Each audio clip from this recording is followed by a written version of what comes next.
శాంతి ఆసనము లేదా శవాసనము ఎలా ప్రాక్టీస్ చేయాలో చూద్దాం. సో ముందు మన ఎక్కడైతే ఆసనం వేద్దాం అనుకున్నా అక్కడ మనం కింద వేయకూడదని చెప్పుకున్నాం కదా, నేల మీద ఆసనం వేయకూడదు. అందువల్ల పక్క రెడీ చేసుకుని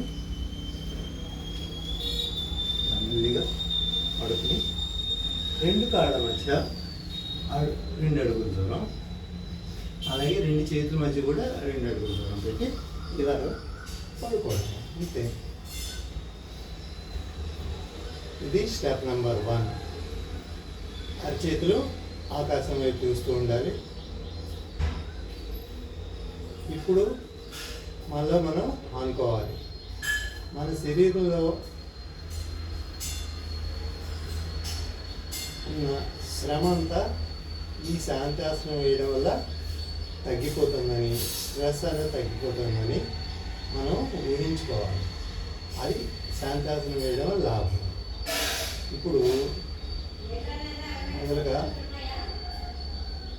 మెల్లిగా ఒక 3 సార్లు ముక్కు ద్వారా ఊపిరి తీసుకుని ముక్కు ద్వారా మెల్లిగా వదిలేస్తాం.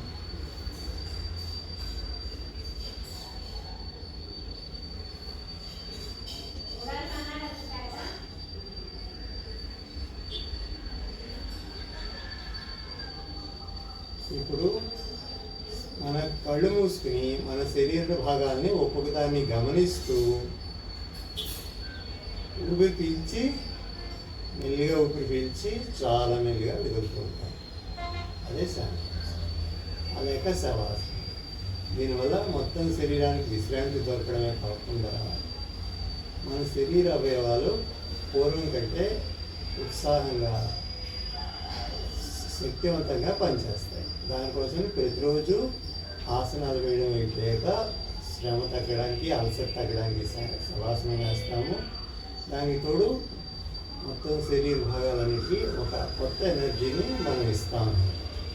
సో ఇందులో స్టెప్ నెంబర్ 3, మొదటిది పక్క వేసుకుని మనం మ్యాట్ వేసుకుని పడుకున్నాం, కింద పడుకోకూడదు.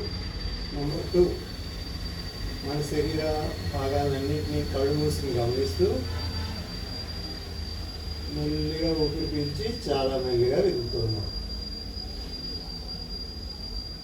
చేయడం అయిపోయాక మెల్లిగా ఆయన చేతులు కలుపుకుని మన శరీర భాగాలు పూర్వం కంటే చాలా యాక్టివ్గా పనిచేస్తాయి. మన శరీర భాగానికి ఇవ్వాల్సినంత విశ్రాంతిని ఈ శాంతాసనం ద్వారా చేకూర్చామనుకుని ఎడమ చేయి తల కింద పెట్టుకుని కుడి చేయి సపోర్ట్ తోటి మెల్లిగా వేసుకోవచ్చు. కళ్ళు మూసుకుని 2 చేతులు రబ్ చేసుకుని మూసుకుని కళ్ళు. ఇది శాంతి ఆసనం లేక శవాసనం.